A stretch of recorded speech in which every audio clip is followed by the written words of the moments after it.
Holocaust, a devastating event in the history of mankind, one that some try to deny and none will ever forget. This event marked the genocide of nearly 6 million Jews. Few people understand what kind of a leader would instruct the execution of millions of people, and even fewer understand why people would follow these heinous orders. It is hard to contemplate how people could commit such crimes against humanity, and ever since it occurred, people have asked the classic question, why? Why would the Germans execute mass numbers of Jews? What did they do to deserve this fate? Why would people follow Adolf Hitler and his movement for the purging of Jews? Many, when asked these questions, claimed that they were just following orders. They had no say in this. Others believed that no matter what, they would never commit such a crime. Is this true? Stanley Milgram is a psychologist that set out to find if people really would defy authority. This experiment was first conducted on the campus of Yale University. Milgram conducted his obedience experiment on over 1,000 participants that were of different races and ethnicities. The participants believed that they were involved in a study to improve learning and memory. They were brought into a room where they and another participant would draw rigged lots for who would play the role of learner and the role of teacher. The individual always received the role of teacher, and the other participant, who was actually an accomplished actor, would receive the role of learner, a 50-year-old man who had a heart condition, but decided to participate anyway. There would also be a white-coated experimenter who was also an actor that would preside over the experiment and provide instructions. The learner was strapped into an electric chair in a room adjacent from the teacher and experimenter. As the learner, his task was to memorize pairs of words, then choose the correct response for each stimulus word from a multiple-choice listing. The teacher and experimenter returned to their adjacent room, where over an intercom, the learner would report their answers. The teacher sat by an electric generator, where there's a row of 30 switches, each controlling electric current that, if flipped, would deliver a shock to the learner. The switches began at 15 volts and increased at 30-volt intervals until it reached a switch marked 450 volts XXX. After the teacher and experimenter returned to their room, the test would begin, and if the learner delivered wrong answers, they would receive a shock delivered by the teacher that would grow increasingly stronger and more painful. The question is, at what point does the teacher stop or show restraint? While the average person would believe they would never electrocute another person mercilessly without questioning orders, here are some of the results of Milgram's experiments that may prove otherwise. Nearly two-thirds of the teachers delivered the maximum 450 volts to the learner. Most of those who refused to give the maximum shock obeyed until reaching about 300 volts, and none who got within 5 switches refused to go all the way. Now, while many of the subjects may have been resistant and protested, they still continued to shock the learner when given a direct command such as, "You have no other choice." At 375 volts, the learner would scream, fall to the ground, and become unresponsive. This was so the teacher would believe that they were either unconscious or dead. At this point, it is impossible for further shocks to help the learner's memory or learning. But due to the experimenter's commands stating that unresponsiveness was still incorrect and deserving of electrocution, the teacher would still, in most cases, deliver shocks to the learner. Now you may be asking, why would these individuals mindlessly obey the experimenter and continue to shock the learner, even after the learner began to dissent, scream, and pretend to die?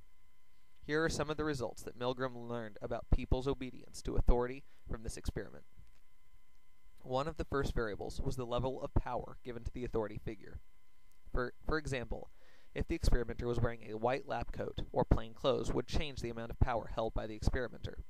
People associate the white lab coat with authority given to a superior, so therefore, when the experimenter was wearing plain clothes as opposed to a lab coat, the result in obedience was significantly lower. Another example of this would be what the experimenter's title was. If the experimenter was referred to as doctor or professor, people were more likely to obey the authority figure.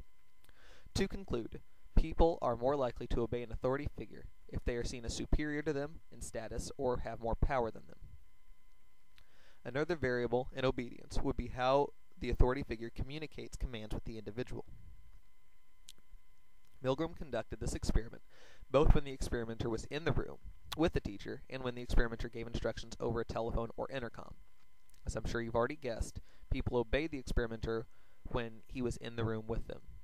When the experimenter instructed the subject over an intercom or telephone, obedience dropped to approximately 20%. One condition that strongly relates to the previously stated condition would be whether the individual felt they were being watched by the authority figure in the proximity of that figure. For example, if the teacher felt it was wrong to shock the learner and didn't think the experimenter was around, they would feel it was safe to defy them. Overall, though, people are more likely to obey an authority figure if they are within close proximity of them or if they are aware of the figure's presence. Another extremely important variable in obedience is the amount of responsibility held by the individual. For example, if the teacher felt more responsible for his actions, he was less obedient. A very simple example would be if the experimenter assured the teacher they would take full responsibility for anything that happened to the learner. They were more likely to comply with the authority figure.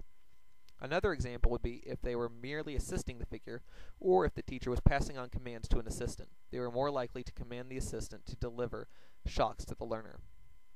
Overall, there is a direct correlation between the amount of responsibility put on the teacher and the voltage directed to the learner. The lower the amount of responsibility, the more likely they were to deliver the maximum voltage. Peer support is another important factor in the obedience principle. If, for example, the teacher was allowed to have a peer with them, they were more likely to dissent against the experimenter.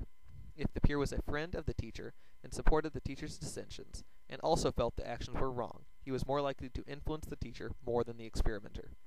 Therefore, if an individual is being supported by a friend or peer, they are less likely to obey an authority figure. Another major factor that takes a role in the obedience principle is fear. While not explicitly shown by Milgram, it has been shown numerous times in history. For example, in communist Russia, millions of people who resisted Stalin were killed, and they also staged trials and executions of his political enemies. Another example in fascist Italy would be Benito Mussolini's actions towards critics. He controlled the press and banned criticism, and critics were jailed or simply murdered. This is even visible today as well.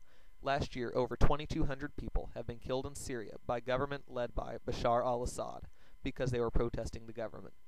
To conclude, fear has been an excellent tool used by dictators and terrorists over the years to cause their subjects and victims to obey their authority. As a final note, obedience can be good or bad. We have looked at the bad perspectives of obedience. However, there are good sides as well. We live in a social world, and we must follow sometimes as others must follow us. In school, you must listen to your teacher and do your homework when told. But if you're working on a project, you may need others to obey you to get work done. All in all, do not think obedience is a bad thing. Just note that manipulation is bad, and also obedience without responsibility. To conclude, people blindly follow authority figures for many reasons. May it be due to proximity or fear, people often follow authorities. Remember also that obedience isn't always bad, and sometimes you must obey people. Just know it is important to understand obedience, so you know when to and not to obey.